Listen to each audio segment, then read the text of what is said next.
క్రీస్తు పరిశుద్ధ నామమున చేరిన మీ అందరికీ నా శుభాభివందనములు. ఈస్టర్ శుభాభివందనములు. Good morning all of you. ఈ దినము కొరకై ఏర్పాటు చేయబడిన వాక్య పాఠము కొరింథీయులకు రాసిన 2వ పత్రిక 4వ అధ్యాయము 10వ వచనం చదువుతున్నానండి. 2వ కొరింథీ 4:10. యేసు యొక్క జీవము మా శరీరమందు ప్రత్యక్షపరచబడుటకై యేసు యొక్క మరణానుభవమును మా శరీరమందు ఎల్లప్పుడూ వహించుకొని పోవుచున్నాము. దేవుడు తన పరిశుద్ధ వాక్కులు మనందరి హృదయములలో ఫలింపజేయునుగాక.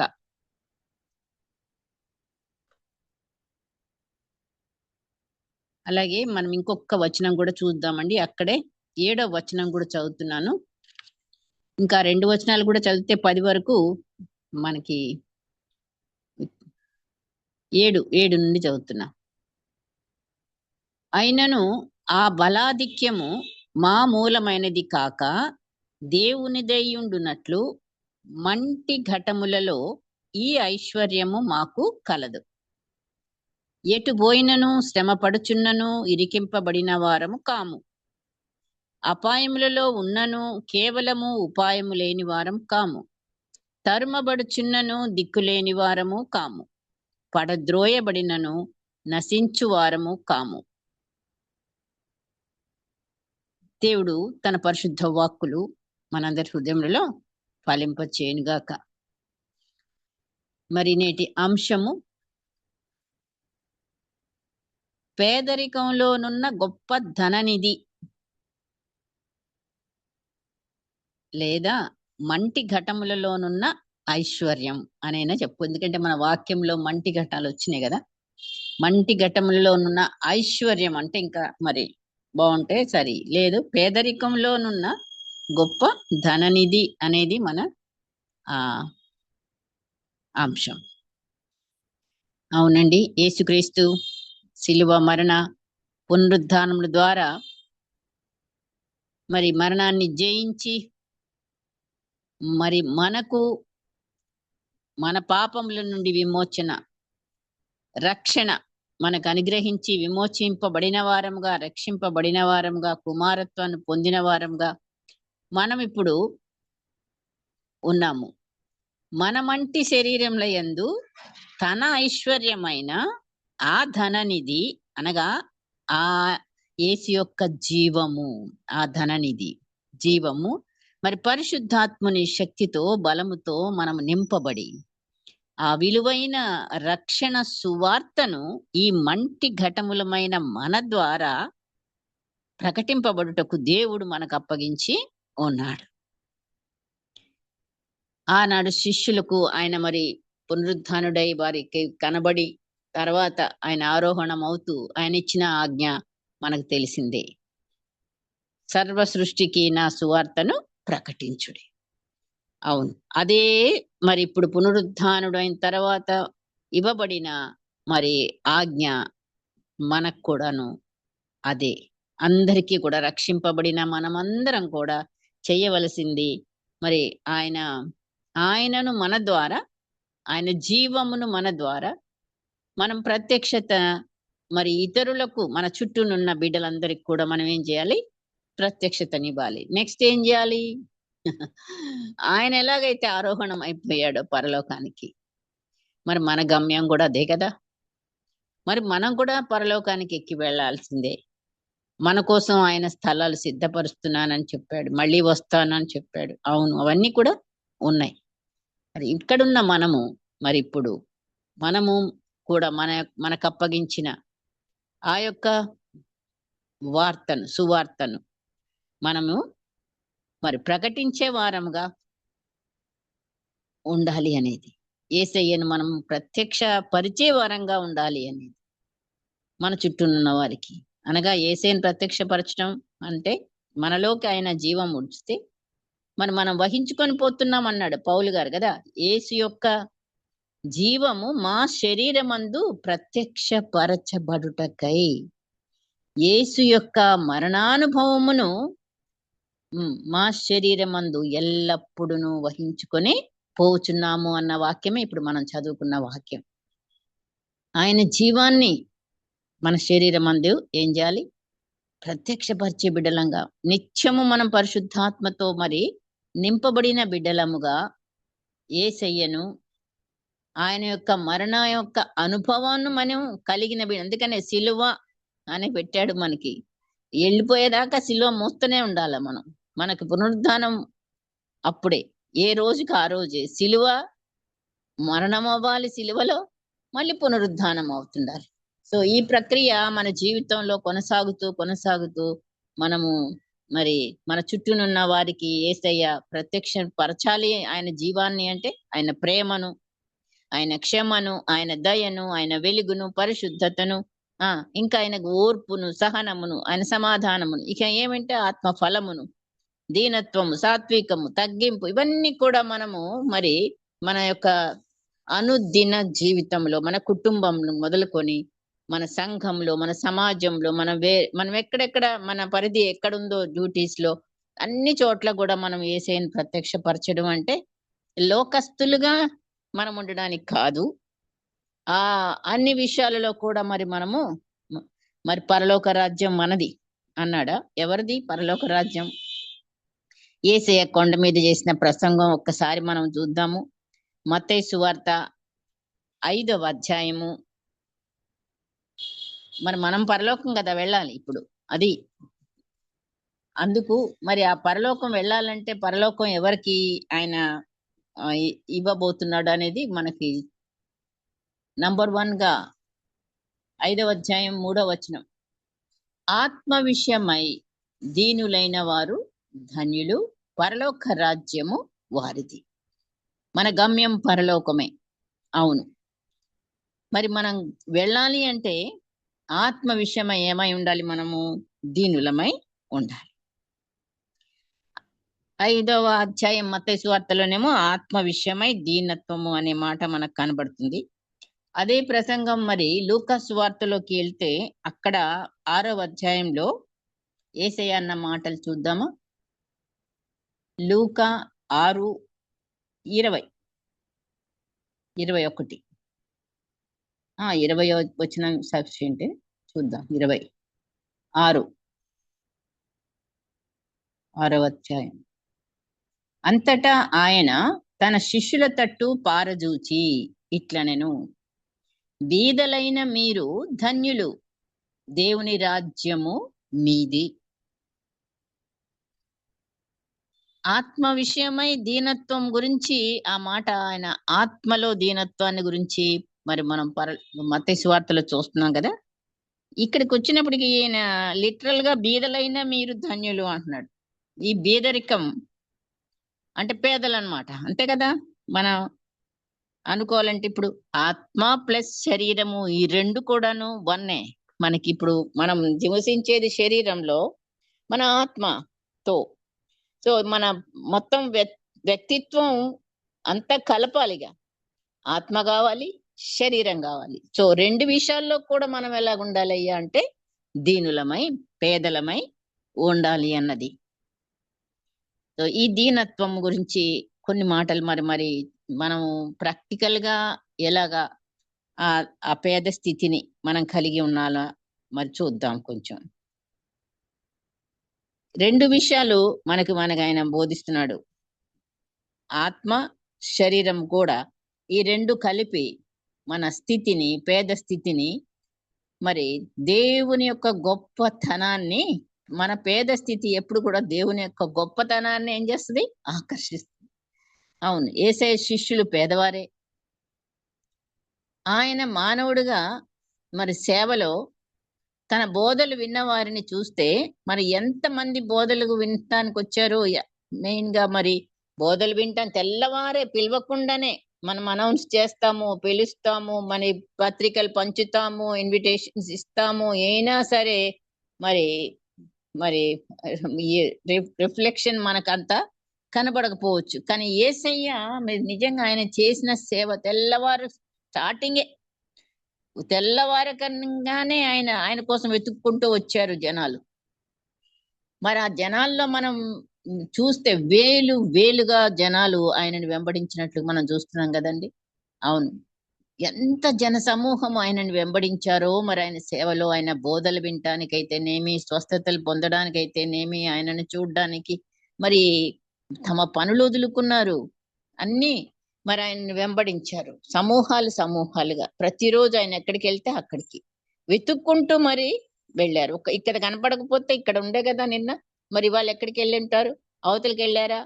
అనుకోని మళ్ళీ వాళ్ళు పడవలేసుకొని గలిలయను దాటి మరి అవతలకొచ్చి అడిగిన ప్రశ్నలు తెలుసు మనకి. సో, ఆ రీతిగా యేసయ్యని వెతుకుతూ, వెతుకుతూ జనాలు వెంటబడ్డారు. మరి అంతమంది ఆయనను ఆకర్షించారు. ఎవరండి వాళ్ళందరూ గూడా అనుకుంటే, నిజంగా మరి రొట్టెలు పంచాడాయన వేల వేలకి. వాళ్ళెక్కడి నుంచో వచ్చారు. 3 రోజులున్నారు. వాళ్ళు ఎళ్ళిపోటానికి మరి పంపించేస్తే ఇప్పుడు మరి ఆయన ఎక్కడెక్కడ పెట్టాడు మీటింగ్‌లు? అరణ్యాలలో పెట్టాడు. మరంతమంది అక్కడ జనాలు మరి వాళ్ళు వచ్చి బోధలు వినటానికి సాధారణ జనులే.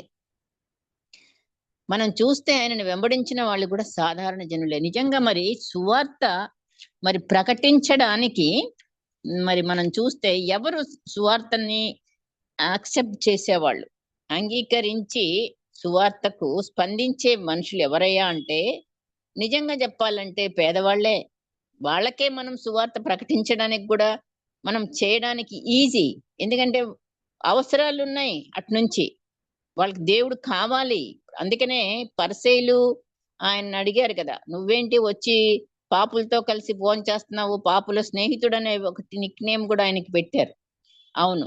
ఆ పాపులకే మరి వైద్యుడు ఎవరికి కావాలి? మరి రోగం ఉన్నోళ్ళకే డాక్టర్ అవసరం గదా! అనే మాట దేవుడు వాడాడు.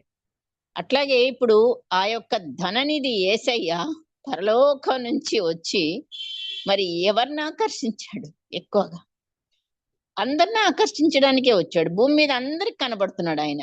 కానీ ఆయనకి ఎవరైతే వచ్చారు దగ్గరికంటే పేదవాళ్ళు, సాధారణ జనులే, ఎందరో బిడ్డలు మరి ఆయన దగ్గరికి రావడం మనం చూస్తున్నాం.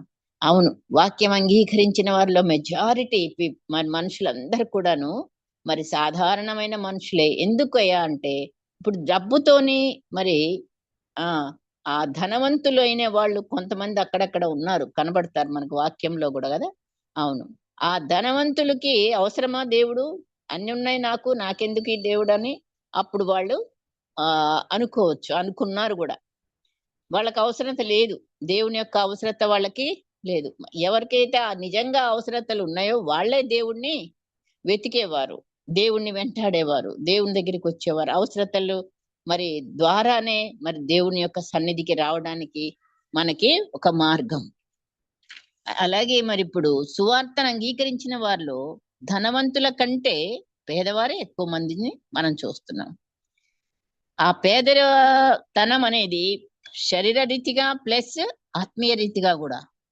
వాళ్ళు చెప్తే మరి ఆ పేదరికాన్ని కొద్దిగా మనం ఇంకా కొంచెం ధ్యానిస్తాము ముందుకి. యెషయా గ్రంథం 66వ అధ్యాయము 22వ వచనం అండి. 66:2 ఏమనుంది? ఎవడు దీనుడై నలిగిన హృదయము గలవాడై నా మాట విని వణుకుచుండునో వానినే నేను దృష్టించుచున్నాను. ఎవరు వణుకుతారు? నిజంగా పేదవాళ్ళే. దేవునికి నిజంగా భయపడే వాళ్ళు కూడా మరి వాక్యం అంటే భయము, వణుకు రావాలి. వణుకుందా? మరి ఆ వణుకు ధనవంతులకు ఉంటదా? ఎందుకంటే వాళ్ళకి అదొక మరి అహంభావం అనేది వచ్చేస్తుంది. ఎందుకంటే ధనంతో మరి కొన్నిసార్లు దేవుని మాట లెక్కలేనితనం కూడా వాళ్ళు ఫీల్ అవ్వచ్చు. ఇవన్నీ ఉన్నాయి. అందుకనే నా ప్రాణమా తినుము, సుఖించుము, తాగుము అన్నాడు ఒకడు. మరి ఇంకొకడు ధనవంతుడు వచ్చి నేనేం చేయాలి నిత్యరాజ్యం పోవడానికి? అన్ని ఆజ్ఞలు పాటించయ్యా అన్నాడు యేసయ్య. అయినా సరే నేను అన్ని చిన్నప్పటి నుంచే చేస్తున్నాను. అయితే నీకొకటి కొదువగా ఉన్నది. నీ ధనం అంతా కూడా అమ్మేసి పేదలకి పంచిపెట్టి నువ్వు నన్ను వెంబడించు. అక్కడ ఆ వ్యక్తి వెనక్కి తిరిగిపోయినట్టు మనకు తెలుసు కదా. మరి అలాగా అప్పుడు ఏం చెప్పాడైనా? సూది బెజ్జంలో ఒంటె దూరడం సులభమే కానీ మరి ధనవంతుడు పరలోక రాజ్యంలో వెళ్ళటం అనేది చాలా కష్టము అనేది. అంత అంతటికి మరి ఎందుకంటే మానవ శరీరంలో ఉన్న మానవుడు ఎప్పుడు కూడా ఆ ధనాన్ని, ఆ యొక్క పొజిషన్‌ని బట్టి మరి దేవుణ్ణి కూడా లెక్కలేని తనంగాను, మర్చిపోయేటట్టుగాను మరి ఆ ప్రవర్తన మనం సహజంగా చూస్తా ఉంటాం కొందరిలో. అలాగే మరి ఇప్పుడు మనము ఈ పాఠం ఈ రోజున నిజంగా మనం అందరం కూడా పునరుద్ధానుడైన యేసయ్యను ఆ జీవమును మన శరీరంలో మరి మనము ప్రత్యక్షపరిచే బిడ్డలంగా ఉండాలంటే మనలో మరణానుభవంతో మనం వహించుకొని అనుదినం కూడా మనం ఆ యొక్క మరణానుభవంలో నుండి పునరుద్ధాన శక్తి పొందుకుంటూ పరిశుద్ధాత్మ శక్తితో నింపబడుతూ పరలోక రాజ్యానికి మన ప్రయాణం. సో ఆ యొక్క సంఘటనలో మరి మనం ఇప్పుడు మన చుట్టూనున్న వారికి యేసయ్యను మనను ప్రత్యక్షత పరిచే బిడ్డలంగా ఉండడానికి మనలో దీనత్వము మరి ఈ యొక్క యేసయ్య గుణాలన్నీ కూడా మనం కలిగి ఉన్నామా? ప్రస్తుతానికి ఈ పేదతనం అనేది ఏంటి? పేదలు ఒకసారి మనం ఈ పేదల్ని వాళ్ళ గుణాలని పరిశీలిస్తే ఎందుకని పేదలు మరి ఆ దేవుణ్ణి వెంబడించేవారుగా, లేకపోతే పేదతనం అనేది దేవుణ్ణి ఆకర్షించేదిగా, దేవుని యొక్క ధనం అసలు ఆయనే ధనం అసలైన సృష్టికర్తని నువ్వు నేను కలిగి ఉంటే అంతకంటే మరి ధనం ఇంకేముంది? మనకు కావాల్సింది అన్ని కూడా ఆయనలో ఉన్నాయి. అన్ని కూడా ఇటు ఆత్మీయ రీతిగా, ఇటు శారీరక రీతిగా అన్ని కూడా మనం యేసయ్యలోనే పొందగలుగుతాం గనుక మరి ఆయననే కలిగి ఉండే బిడ్డలంగా మనం ఉండాలంటే మనము సాత్వికులంగా, దీనత్వం కలిగిన ఆత్మ విషయమై దీనులముగా, లిటరల్ గా కూడా దీనత్వము, ఆ యొక్క మరి పేదరికం, బీదలైన మీరు ధన్యులు, పరలోక రాజ్యం మీది. మరి మనం పరలోక రాజ్యం ఇప్పుడు చూస్తున్నాం, మనం వెళ్ళాలి కాబట్టి మరి ఈ గుణాలు మనం కలిగి ఉన్నామా? మనం ఒకసారి చూడాలి. ఏమి పేదవాళ్ళల్లో ఉన్న గుణ లక్షణాలని మనం ఒక్కొక్కటిగా మనం పరిశీలిస్తే నిజంగా మరి ఒకటి చూస్తే ఒక గుణం మొదటిగా వాళ్ళు మిగిలిన దాంతోనే తృప్తిపడి సంతోషించేవాడుగా ఉంటాడు పేదవాడు అనేవాడు. అంటే మనకు ఉదాహరణ బైబిల్లో నుంచే చూడొచ్చు. ఇప్పుడు ధనవంతుడు ఉన్నాడు, లాజరస్ ఉన్నాడు. ఆ కథ మనకు బాగా తెలుసు లూకాసు వార్త 16వ అధ్యాయంలో. ధనవంతుడు ఊదా రంగు బట్టలు వేసుకొని ఓ రోజు తిరుగుతా ఉన్నాడు అప్ అండ్ డౌన్, ఇంట్లో నుంచి బయటికి అన్ని పనులకి. మరైతే ఇంటి ముందే కూర్చున్నాడు ఈ లాజరు, మనకు తెలుసు. మరి అతను ఎప్పుడు చూసినా మరి తన ఆకలిని దేంతో తీర్చుకోవడానికి ఇష్టపడ్డాడు? తృప్తి పడటానికి. అంటే అక్కడ ఉంది కదా మరి ఆ ధనవంతుని బల్ల మీద నుండి పడు రొట్టె ముక్కలతో ఆకలి తీర్చుకొన కోరేను. అంతటితో ఆ ఆకలి తృప్తిపరచుకోవడానికి అంతో ఏమేమో కావాలని కాదు గాని ఆ ధనవంతుడి నుండి వచ్చే రొట్టె ముక్కలతోనే సరిపెట్టుకోవాలి అనేది. అంటే మిగిలిన దాంతోనే సరిపెట్టుకోవడానికి మరి పేదవాడు ఇష్టపడతాడు, సంతోషపడతాడు, తృప్తి చెందుతాడు. ధనవంతుడికి తృప్తి అనేది ఉండదు. మరి ఎన్ని ఉన్నా గాని ఆ తృప్తి అనేది పేదరికంలో చూస్తాం గాని ధనవంతుల్లో చూడలేము అని. ఇంకొక ఉదాహరణ చూడాలంటే సురఫినిక వంశపు స్త్రీ ఉంది కదా, ఆమె కుమార్తెకు దయ్యం పట్టి ఆయన రోడ్డు మీద వెళ్ళిపోతా ఉంటే శిష్యులతో కలిసి వెనకాల పరిగెత్తుకుంటూ వచ్చి పిలుస్తూ మరి మన కుమార్తెను ఆ దయ్యమును పట్టిన కుమార్తె గురించి ప్రార్థిస్తా ఉంటది. కానీ యేసయ్య విననట్టుగా ముందుకు వెళ్ళిపోతా ఉంటే శిష్యులు చెప్తారు కదా. మరి అవును, మార్కు సువార్త 7వ అధ్యాయంలో మరి ఈ యొక్క మాటలు మనం చూస్తాం. ఆమె అడుగుతా ఉంది. ఆమెని మనం ఎలా చూడాలి అంటే ఆత్మలో దీనత్వం ఆమెలో ఉంది. ఆమె మంచి వంశస్థురాలే అయినప్పటికీ ఆమెలో ఉన్న దీనత్వము మనం చూడగలుగుతాం. ఆయన ఒక మాట అంటాడు అవమానపరిచే రీతిగా, నేను వచ్చింది అన్యుల కొరకు కాదు, ఇశ్రాయేల్ కొరకే అని. మరి మా పిల్లల రొట్టె ముక్కలు మరి నేను కుక్క పిల్లలకి వేయటం అది అంత సులభం మంచిది కాదు కదా అంటే, అవునయ్యా, కుక్క పిల్లలు కూడా మరి మరి యజమానుని పిల్లలు తిన్నప్పుడు కింద పడే ముక్కల కోసం ఆశపడతాయి అని అన్నప్పుడు ఆమె విశ్వాసాన్ని చూశాడు దేవుడు. ఎంతో సంతోషించి మరి ఆమె కుమార్తెను స్వస్థతను ఇచ్చాడు. సో దేవుడు ఇష్టపడే గుణము ఆత్మలో దీనత్వం. మెయిన్లీ మరి అదే నంబర్ 1 పాయింట్ లో కూడా పెట్టాడు, పరలోక రాజ్యం ఇవ్వడానికి. నిజంగా మరి మనం అందరం కూడా ఈ ఈ ఈ చెప్పబోయే కొన్ని లక్షణాలను మనం పరిశీలించుకుంటూ మరి అట్టి లక్షణాలని మరి నీవు నేను కలిగి ఉన్నామా? పేదవాడు ఎప్పుడు కూడా మరి ఉన్న ఆ ముక్కతోనే, ఆ మిగిలిన దాంతోనే తృప్తి పడే ఆ తృప్తి అనేది మనకున్నదా? ఏది ఉన్నా ఏది లేకపోయినా సంతోషంగా తృప్తిగా ఉండే గుణం మనకి రావాలి. ఇప్పుడు మనం దీనులం అని ఒక్క మాట అనేస్తాం. సో దాన్ని మనం ఇప్పుడు కొంచెము ప్రాక్టికల్ గా మన జీవితానికి అన్వయించుకుంటూ అట్టి గుణాన్ని మనము లక్ష్యంగా తీసుకుందాం. రెండవదిగా అన్యాయాన్ని అంగీకరిస్తాడు పేదవాడు. అన్యాయాన్ని ఇప్పుడు నాతాను ప్రవక్త దావీదుకు ఒక కథ చెప్తాడు కదండి. ఆయన తప్పును బయలుపరచడానికి, ఆయనకి పశ్చాత్తాపం కలగడానికి దేవుడు ఆయన్ని పంపిస్తాడు నాతానుని. ఆయన వచ్చి ఒక కథ చెప్తాడు. ధనవంతుడు ఒకడున్నాడు, అతనికి ఒక అతిథి వచ్చాడు ఇంటికి. వస్తే మరి తన మందలో నుండి ఎన్నో ఉన్నాయి ధనవంతుడికి, గొర్రెలు మేకలు అన్ని కూడా. అన్నిట్లో నుంచి ఒకటి తీసి ఆయనకి ఒకటి మరి వండి పెట్టలేదు, విందు చేయలేదు. కానీ పక్కింటిలో ఒక పేదవాడు ఉన్నాడు. ఆ పేదవాడికి ఉన్నదే ఒక్కటే ఒక్క గొర్రెపిల్ల. ఆ ఒక్కదాన్నే కూడా మరి ఆయన తీసుకొని దాన్ని బలి ఇచ్చి ధనవంతుడికి భోజనం పెట్టాడు అని చెప్పి ఆ కథ మనకు తెలుసు. మరి ఆ పేదవాడు ఏం చేయగలడు?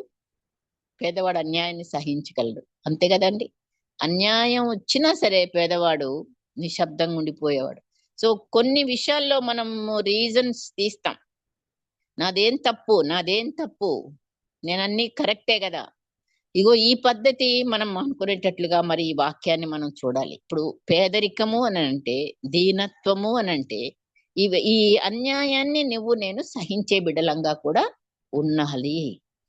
అది అన్యాయమే, చెయ్యకూడదే, కానీ మనకు అలా అన్యాయాలు కొన్ని జరగవచ్చు. అట్టి పరిస్థితుల్లో కూడా మరి మనము పెద్ద మనసుతో మరి ఆ అన్యాయాన్ని సహిస్తాడు పేదవాడు, అంగీకరిస్తాడు. అట్లాగే మరి దావీదు, సౌలు. దావీదు ఎప్పుడైతే గొల్యాతుని చంపినప్పుడు, అంటే చంపక ముందు నుంచి అనౌన్స్ చేస్తా వచ్చాడు, ఎవరైతే గొల్యాతుని చంపుతాడో నా కూతుర్నిచ్చి పెళ్లి చేస్తాను అని కదా. అవును, మరి చంపాడు దావీదు. మరి న్యాయంగా చూస్తే పెండి చెయ్యాలి అన్న ప్రకారంగా కదా. కానీ పేదవాడు కదా. కానీ దావీదు పేదవాడు కనుక మరి పోస్ట్ పోన్ చేశాడు. మళ్ళీ ఓలి అడిగాడు, అది తీసుకొచ్చి ఇచ్చినా సరే అది మళ్ళీ పెద్ద కూతుర్నన్న పేరు పెట్టి మరి ఆమెను ఇంకొకరికి ఇచ్చి పెళ్లి చేసి, మరి ఇట్లాంటి అన్యాయాలన్నీ కూడా దావీదు సహించాడా లేదా? నిజంగా మరి మనం ఆలోచిస్తే కొన్ని అప్పటికి కూడా తనేం ఫీల్ అవ్వలేదు దావీదు. మరి అప్పటికి ఇంకొక మాట కూడా వస్తుంది, తర్వాత చూద్దాం. అయితే ఇప్పుడు ఇప్పుడు మనం చూసేది ఏంటి? అన్యాయాన్ని సహించి, మొదటిగా మనం తృప్తి పడే గుణాన్ని చూసాం. రెండవదిగా అన్యాయాన్ని అంగీకరించే గుణాన్ని మనం చూస్తున్నాం ఇప్పుడు. అవును, మనకు అన్యాయాలు జరిగినప్పుడు ఇలాగా దావీదు ఎలాగ సహించాడో, లేదా ఆ పేదవాడు ఎలాగైతే తన గొర్రెను కూడా ఉన్నది కాస్త పోయినా సరే ఏమీ చేయలేదు, కేసులు పెట్టలేదు, ఏం చేయకుండా అలాగా తను మరి ఉన్నాడు సహిస్తూ.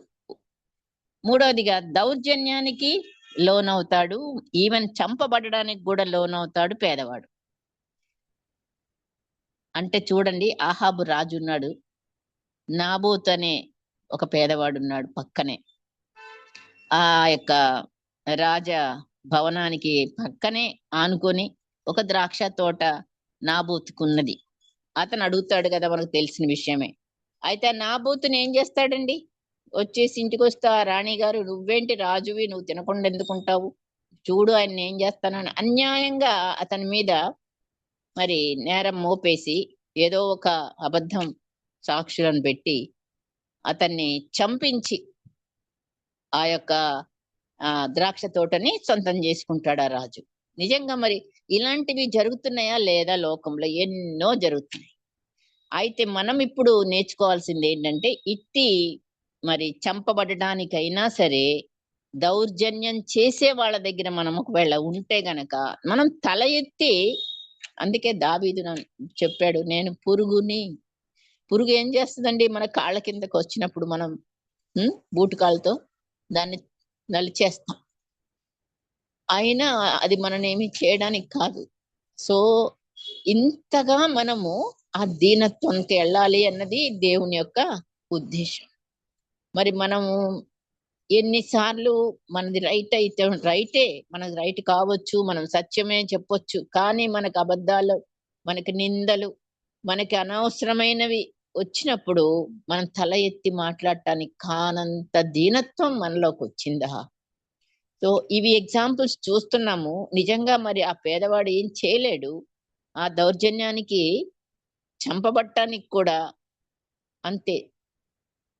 సో ఆ రకమైన మరి పేదరికాన్ని మనం కలిగిన బిడ్డలంగా, అంటే పేదరికం నాటు అంటే మన ఒట్టి ఫిజికల్ గా పేదరికమే కాదు, ఆత్మ కూడా మరి అట్టి దీనత్వంలో ఉన్నప్పుడే, ఈ రెండు కలిసినప్పుడే మనది పరలోకం.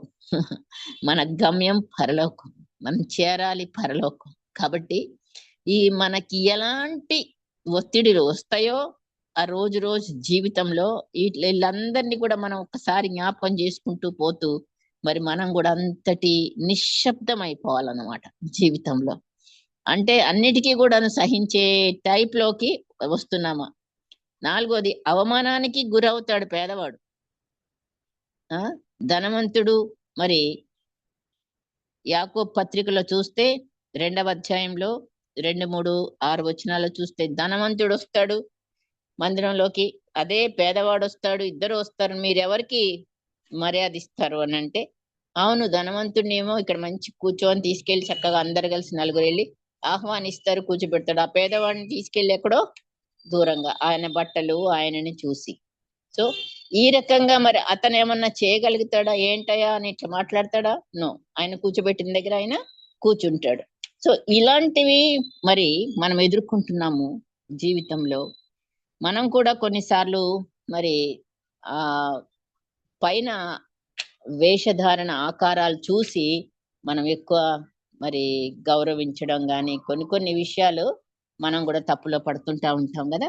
ఆ పేదవాడు ఇంకొకటి, ఐదవది, అణగద్రొక్కబడతాడు కానీ తిరిగి ఏమీ చేయలేడు. నిస్సహాయమైన స్థితి, పగ తీర్చుకునే ఆ మనస్తత్వం ఉండదు. పేదవానికి స్నేహితులు ఉంటారా? లేదు, అందరు గొప్పవాడికి స్నేహితులు. మరి తోటి వారు కూడా అందరు కూడా పేదవాడిని దూరంగా పెడతారు, ఎవరు కూడా దగ్గరికి రాను. ధనం ఉన్నంత సేపు అందరు ఇంటికి వస్తారు, అన్ని చూస్తారు, కానీ ఎప్పుడైతే వాళ్ళు పేద స్థితికి వచ్చారో ముఖం ఇంకో దిక్కు తిప్పుకొని నడుస్తూ ఉంటారు. తెలిసిన వాళ్ళే, స్నేహితులే అయినా కూడా వాళ్ళ పేదరికాన్ని బట్టి వాళ్ళని దూరం చేస్తారు. ఎందుకంటే వాళ్ళు ఏదైనా సహాయం అడగొచ్చేమో, లేకపోతే వాళ్ళతో మనమేంటి, మన పొజిషన్ ఏంటి అని కొన్నిసార్లు పేదరికాన్ని, పేదలని దూరం చేసే గుణం, వాళ్ళు అనగద్రొక్కబడే స్టేజ్ లో ఉన్నారు. అలాంటిది కూడా వాళ్ళు ఏం చేస్తారు మరి సహిస్తారు. కాబట్టి మరి ఈ విషయాలలో మనం చూస్తున్నాము, ఇవి కొన్ని ఉదాహరణలుగా చూసాము. మరి ఇప్పుడు మనము నేడు నీవు నేను ఇటు దీనత్వాన్ని ఏం చేయాలి? అభివృద్ధి పరచుకోవాలి. ఎట్టి పరిస్థితుల్లో మన ఆత్మలో దీనత్వాన్ని ఏం చేద్దాము? అభివృద్ధి పరచుకోవాలంటే ఏం చేయాలి? ఇంక మనకి దిక్కు ఎవరు లేరు, యేసయ్య ఒక్కడే, బైబిలే, అంతే కదా.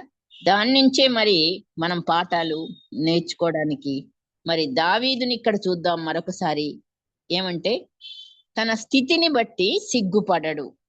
ఇక్కడ మనము ఏం చేయాలి? నీవు నేను మన దీనత్వాన్ని ప్రాక్టికల్ గా వచ్చినప్పుడు మన స్థితి ఏంటి, మన స్థితిని బట్టి మనము ఫలానా నేను అని చెప్పుకోవడానికి సిగ్గుపడకుండా ఉండే బిడ్డలంగా ఉండాలి. అది మనం ప్రాక్టీస్ చేస్తూనే ఉండాలి. అయ్యో మనం తక్కువలో ఉన్నామే, ఇప్పుడు ఏం చెప్పాలి నేను అనేది మనకు అది రాకూడదు.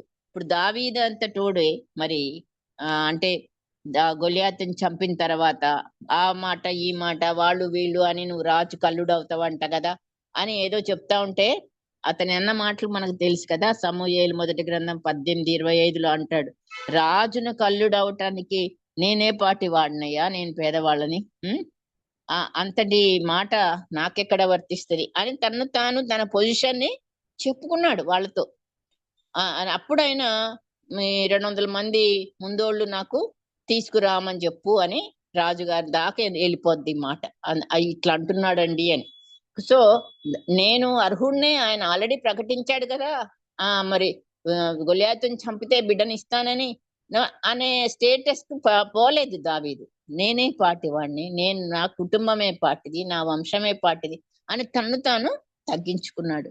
సో మనం కూడాను ప్రతి విషయంలో మరి ఆ తగ్గింపు స్వభావము, మన పరిస్థితిని, మన స్థితి గతిని మనం బట్టి మనము సిగ్గుపడే బిడ్డలంగా ఉండకూడదు అనేది మరి మనం నేర్చుకున్నాం. రెండవదిగా సౌమ్యంగా మాట్లాడతాడంట. ఎవరు? పేదవాడు. గొప్పవాడు అలా మాట్లాడు. చాలా అధికారంతో కూడిన వాయిస్ ఉంటది. ఆ వాయిస్ లోనే అన్ని ఉంటాయి. అంటే ఆ అహంభావం ఉంటది, ఆ గద్దింపు స్వరం ఉంటది, లేదా ఇంకే అధికార స్వరం ఉంటది. ఆ గొప్పతనము బట్టి తన యొక్క స్వరంలోనే చేంజ్ ఉంటదండి. కానీ అదే పేదవాడైతే సౌమ్యంగా మాట్లాడే బిడ్డగా ఉంటాడు, కఠినంగా మాట్లాడలేడు. ఈ మాటని మనము సామెతలు 18:23లో మీరు చూడగలుగుతారు. తర్వాత మూడవదిగా యథార్థత కలిగి ఉంటాడు. అవును, యథార్థత. ఎప్పుడు కూడాను పేదవాళ్ళు మరి ధైర్యంగా యథార్థ హృదయంతోనే జీవించే బిడ్డలుగా ఉంటారు. వాళ్ళకి ఈ యొక్క అహంభావాలు, అబద్ధాలు వాళ్ళ దగ్గర ఎక్కువ మనం చూడము. ఉన్నట్టుగానే పేదవాళ్ళు మాట్లాడుతూ ఉంటారు. సో ఆ యథార్థ హృదయాన్ని కూడా మనము కలిగి ఉండడానికి మరి అన్ని విషయాల్లో కూడా మనకు దావీదు ఒకటి కనబడతా ఉంటాడు కదా. అట్టి హృదయాన్ని మనం కలిగిన బిడ్డలంగా ఉందాము.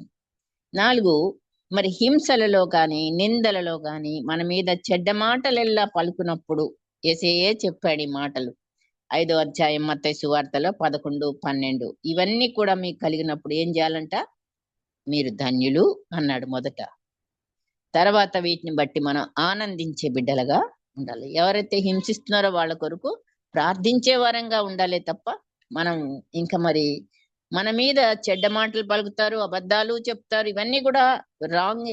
కానీ మనం చేయాల్సింది ఆనందము, మరి ధన్యులంగా అని భావించి వాళ్ళ కొరకు ప్రార్థించే వాళ్ళంగా ప్రాక్టికల్ గా మనం చేయాలనేది మరి మనం అభివృద్ధి పరచుకోవడానికి మన యొక్క ఈ యొక్క పేదరికాన్ని, మరి యొక్క సాత్వికత, దీనత్వాన్ని మనం దినదినం కలిగి ఉండడానికి మరి మాటలు మనము ప్రతిరోజు కూడా మరి ప్రాక్టీస్ లో ఉంచుకునేలాగా మనం ఉన్నప్పుడు మరి పరలోక రాజ్యం ఎవరిదో కాదు, మనదే.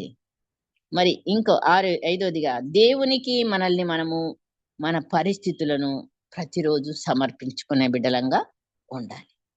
మనముగానే యాక్షన్ తీసుకోవడం కాదు, ప్రతిదీ కూడా దేవునికి సమర్పించుకుంటూ మన పరిస్థితి ఏంటి, మనమేంటి ప్రభువా, ఇవన్నీ కూడా మరి నీ చేతికి అప్పగిస్తున్నాము. ఆయన మనకి గైడ్గా మరి అవన్నీ కూడా మనం పరిస్థితులను మనము దేవునికి సమర్పించుకోవడం. 6వదిగా అధికారానికి లోబడే బిడ్డలంగా ఉండాలి. ఎవరైతే కూడా ఎగ్జాంపుల్ మనమే ఆడవాళ్ళం, ఎవరికి లోబడాలి? మనపై అధికారి భర్త. సో మనం ప్రతి విషయంలో లోబడుతున్నామా? నేను అంతే, నీకంటే ఎక్కువ పని సంపాదిస్తున్నాను కదా అని మనం ఎన్నిసార్లు ఆ నోరు ఈజీగా వచ్చేస్తుంది ఆ మాట. కాబట్టే మరి అధికారం ఇచ్చింది ఆయన, శిరస్సుని పెట్టాడు భర్తని. మరి మనం ఎంతగా లోబడుతున్నాము, ఎంతగా మనము మరి ఆ అధికారం, అదే ఆఫీస్ లో బాసే కావచ్చు, లేకపోతే చర్చిలో మరి లీడరే కావచ్చు, ఇంకేదైనా కావచ్చు, ఎవరికైనా సరే మన పైన అధికారికి మనం ఎంతగా లోబడుతున్నాం. లోబడుట అనేది కూడా మరి మనము కలిగిన బిడ్డలంగా ఉండాలి. మరొకటి జ్ఞానం కలిగిన బిడ్డలంగా, గ్రహింపు కలిగిన బిడ్డలంగా, ప్రతి విషయంలో దేవుణ్ణి అడిగి అట్టి జ్ఞానం మరి ఆ యొక్క గుణము, గ్రహింపు మనకు కావాలి. ఈ వీటితో మనము మరి దేవుని సన్నిధిలో మనం ఈ దీనత్వాన్ని సంపాదించుకోవడానికి, దేవుని మాటకు వణికే బిడ్డలంగా కూడా ఉండాలి అనేది విధేయత. నిజంగా మరి ఏలి ఆనాడు మందసమును అడుగుతాడు. అంత వయసు కలిగిన అతను, అంత దృఢకాయుడు, మరి ఎప్పుడైతే మందసం పట్టబడింది అని అంటాడో ఆయన ఇంకా వెనక్కి విరిగిపోయి పడిపోయాడు. అంటే ఎంత భయము, ఎంత వణుకు. అసలు ఆ మందసం పట్టబట్టమని అంతటి భయము ఆయనకి చనిపోయే వరకు కూడా ఉన్నది అని మనం చూస్తున్నాం కదా. మరి అట్లాగే మరి భయం లేకుండా కూడా దేవుని మాటకు విధేయత లేకుండా ఉన్న మరి సౌలును కూడా మనము చూస్తాం. అనేక సార్లు సౌలు తొట్టిల్లాడు, భయం లేదు దేవుని అంటే, ఆ మాటకి వణుకు లేదు, చాలా ఈజీగా తీసుకున్నాడు. సో మనం మరి జాగ్రత్తగా ఉండాలి. వాని వణికే బిడ్డ విశ్వాసంలో దినదినం మనకు అభివృద్ధి కలగాలి.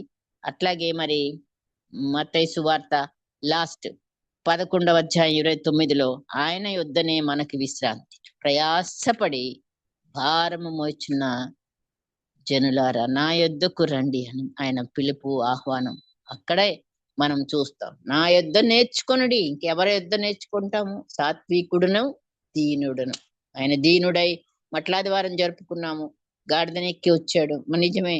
మరి ఆ రీతిగా మరి అంతటి రాజాది రాజు, ప్రభువులకు ప్రభువు ఈ భూమి మీద గాడిదనెక్కి రావటం, మరి మనము మరి ఎంతగా మన యొక్క ప్రయాస, భారము అన్ని కూడా దేవునికి సమర్పించి, ఆయన కాడి తేలిక అంటున్నాడు. సాత్వికత, దీనత్వము, ఇవి రెండు మన జీవితంలో అనుదినము మరి కలిగిన బిడ్డలంగా ఉండడానికి, మరి యొక్క దీనులై మనం పరలోక రాజ్యాన్ని చేరడానికి ఈ పునరుద్ధాన పండుగ సందర్భంగా మనము ఆయన జీవాన్ని కలిగి, మనము ఆయన జీవాన్ని మనం ప్రత్యక్షపరుస్తూ మన జీవితంలో ఆయన గుణము, తగ్గింపు గుణం, శిష్యుల పాదాలే కడిగాడు, అన్నీ కూడా ఆయన చూపించాడు, చెప్పిందే అన్ని. మరి మనం కూడా ఆ రీతిగానే ప్రతి విషయంలో మనం నేర్చుకున్న వాక్యము మరి మన మన కుటుంబాలలో, మన